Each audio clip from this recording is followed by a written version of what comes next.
안녕하세요. 어디든 학교의 하유정입니다. 이번 시간에는 초등 3학년 1학기 내용 중에서 우리 아이들이 특히 어려워하는 부분 그리고 중요한 부분들을 국어, 수학, 사회, 과학 순으로 찬찬히 알려드리도록 할게요.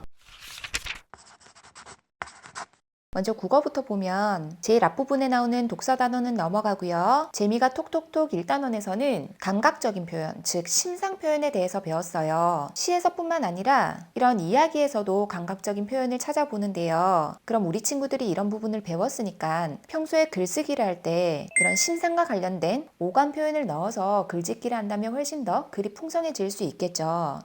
2단원에서는 문단의 짜임에 대해서 배웠는데요. 실제로 문단을 한번 써봤어요. 그런데 단지 한 문단을 썼기 때문에 글의 내용이 풍부하진 않지만 논술의 기본을 다지고 있는 중이라고 생각하시면 돼요. 3단원 높임 표현에서는 국어의 문법적인 부분들이 나오는데 대부분 아이들이 대화 상대에 따라서 알맞은 높임 표현 그리고 높임 표현이 된 단어 이런 것들을 잘 찾는데요. 여기 보시는 이 부분 그리고 이 부분 사람이 아닌 사물의 높임 표현을 잘못 사용하는 경우의 예거든요. 우리도 일상생활에서 이 신발이 요즘 인기 있는 신발이세요. 이런 잘못된 높임 표현은 아이들이 살짝 헷갈려 한다는 거 그거 알고 계시면 좋을 것 같아요. 4단원도 크게 어려운 부분 없고요. 5단원은 설명하는 말을 들었을 때 메모하는 방법 그리고 간추리는 방법에 대해서 배웠거든요. 그래서 이렇게 들으면서 여기도 듣고 있죠. 들으면서 중요한 내용을 메모할 수 있는 능력 그리고 그 메모한 내용을 바탕으로 글을 간추리는 능력을 이 활동에서 키우는 부분이었어요. 텍스트가 주어진다면 아이들이 간추릴 때 훨씬 더 수월할 수도는 있는데 듣기를 할 때는 아이들이 놓치는 부분들이 굉장히 많아요. 들으면서 핵심 키워드를 얼마나 잘 찾는지 그런 것은 한번 체크해 보시는 게 좋을 것 같아요. 그리고 이런 비문학 부분 설명하는 글에서도 중심 문장에는 이렇게 밑줄을 쳐보는 그런 경험 이걸 바탕으로 간략하게 요약할 수 있는 능력 이런 것은 1학기 때 배웠으니까 방학 동안에 독서록을 쓸 때에도 스토리 중심의 문학과 관련된 그런 책뿐만 아니라 다양한 분야의 책을 접해보면서 글의 일부분을 요약해보는 그런 활동도 해보는 게 좋을 것 같아요. 국어 나에서는 일이 일어난 까닭 원인과 결과를 파악해보는 그런 활동들을 했는데요. 이 부분은 크게 어려운 부분이었고 원인과 결과를 자연스럽게 이어줄 수 있는 이런 이어주는 말을 적절하게 사용하는 거 이 부분 한번 확인해 보시고요. 3학년 국어에서는 아이들이 국어 사전을 배우는 부분에서 재미도 있어 하지만 조금 어려워도 해요. 특히 어떤 부분을 어려워하냐면 국어 사전에서 낱말을 찾는데 이렇게 첫 자음자가 확실하게 구별이 되면 이런 것들은 아이들이 크게 어려워하지 않아요. 그런데 아래 방향으로 갈수록 낱글자의 짜임을 알아야지 국어 사전에 실는 순서를 파악할 수 있는데 수업을 하다 보면 아이들이 자기 국어 사전에는 이 낱말이 없대요. 그런데 실제로 찾아보면 다 있거든요. 아이들이 실는 순서를 정확하게 파악하지 못해서 낱말을 잘 못 찾는 경우 굉장히 많아요. 그래서 아이들이 어휘력도 높일 겸 3학년 이후부터는 국어 사전을 자주 활용해 보는 거 굉장히 추천드려요. 8단원에서는 글쓴이의 의견을 파악하거나 또는 자신의 의견을 이야기를 하거나 그래서 크게 어려운 부분 없고요. 9단원도 글을 읽으면서 이렇게 뜻을 모르는 낱말이 나왔을 때 어떻게 짐작하는지 또는 짐작한 뜻과 실제로 국어 사전을 찾아봤을 때 뜻을 비교해보는 그런 학습이기 때문에 크게 어렵지 않아요. 마지막 10단원 문학도 마찬가지고요.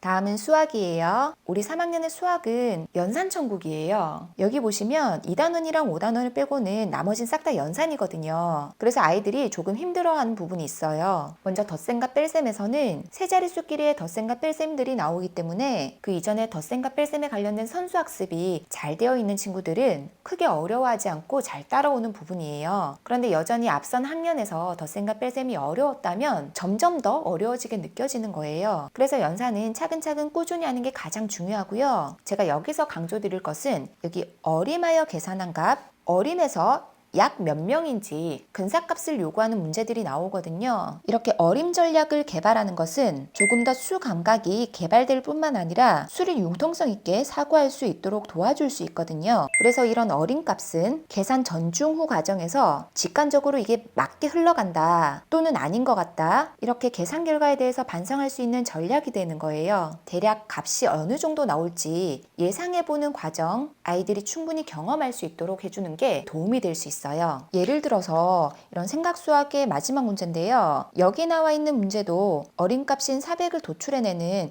이런 특정 숫자를 찾는 문제거든요. 그런데 이때 이 숫자마다 이렇게 대응을 할 수는 없겠죠. 당연히 해도 되는데 굉장히 비효율적인 거예요. 수감각이 발달하면 직관적으로 보자마자 두 수의 차가 최대한 400에 가까운 두 수를 이렇게 도출해낼 수 있는 거예요. 그래서 정확한 답을 도출하는 것도 굉장히 중요하지만 그에 앞서서 어림셈을 잘하는 것도 굉장히 좋은 능력이라는 거. 그런데 그런 능력을 조금 더 키워주기 위해서는 실제 연산 그리고 어림셈을 하는 거 어느 정도 균형을 맞춰가면서 학습할 수 있도록 도와주시면 좋을 것 같아요.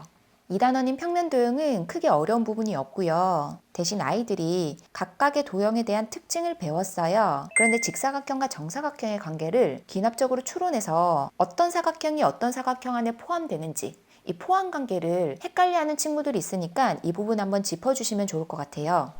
3단원 나눗셈부터 아이들 편차가 굉장히 좀 눈에 띄기 시작해요. 그런데 3학년 1학기에 나오는 나눗셈은 곱셈 구구 안에서 모든 게 다 해결이 되기는 하는데 단지 이렇게 식으로 나타냈을 때 벌써부터 잘 모르겠다고 포기하는 친구들 꽤 많아지거든요. 여기 있는 바둑돌도 마찬가지로 8개를 두 접시에 똑같이 나누는 상황을 이렇게 반으로 이렇게 나눠두면 되지만 하나씩 덜어내는 그런 친구도 있거든요. 상관없어요.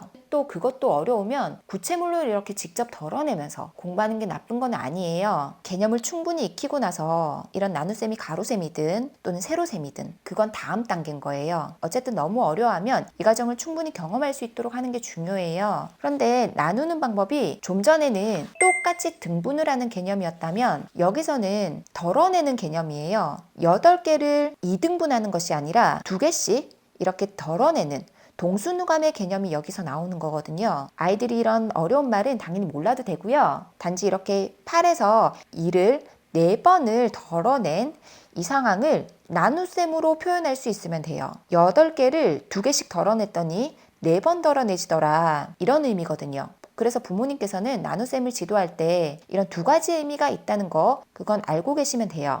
4단원의 곱셈은 아이들이 기계적으로 푸는 방법을 대부분은 잘 익혀서 크게 어려워하지는 않는데요. 이런 개념은 잘 알고 있는지 한번 확인해 보시는 게 좋아요. 예를 들어서 62 곱하기 7이라고 하는 수가 세로셈을 계산하는 방법은 잘 알아요. 그런데 이게 실제로는 60이라는 수도 7배를 하고 낮게 2개도 7배를 해서 여기 나와 있는 각각의 답이 세로셈으로 이렇게 자릿수를 맞춰서 계산이 된다는 거. 그냥 단순히 그 개념을 모른 채 여기 한번 여기 한번 이렇게 계산한다 이렇게 생각하진 않는지 이 개념을 알고는 있는지 그 부분 한번 확인해 보시고요. 이런 문제도 마찬가지로 수에 대한 감각이 좋아서 어림셈을 잘하는 경우에는 답을 도출하는 과정이 조금 더 줄 수 있겠죠. 여기까지가 곱셈이었고요.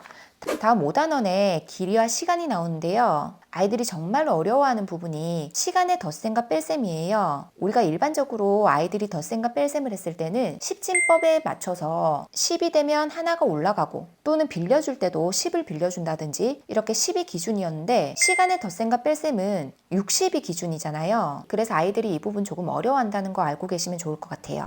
마지막 분수와 소수 단원이에요. 분수의 크기를 비교하는 것도 굉장히 직관적인 숫자이기 때문에 아이들이 잘 해결하는데 단위 분수의 크기를 비교하는 것은 아이들이 조금 어려워해요. 이런 분모의 크기가 다른 분수인데 숫자가 크면 자연스럽게 아이들이 3분의 1이 크다라고 대답하는 친구들이 은근 많거든요. 그래서 항상 이를 기준으로 여러 개의 단위 분수를 이렇게 조각으로 나타내는 이 활동이 앞서서 되어 있어야 돼요. 이걸 항상 머릿속으로 그리고 이 단위 분수의 크기를 비교해 본다는 거. 그래서 이 부분 한번 복습 한번 더 해보면 좋을 것 같아요. 또 소수에서 아이들이 이런 문제 어려워해요. 0.1이 10개면 1입니다. 또는 0.1이 45개이면 4.5입니다. 반대로 묻는 거 4.5는 0.1이 몇 개인가요? 이렇게 묻는 거꾸로 묻는 것도 아이들이 조금 헷갈려하고요. 그래서 우리 친구가 이런 문제 잘 풀고 있는지 한번 확인해 보시면 좋을 것 같아요.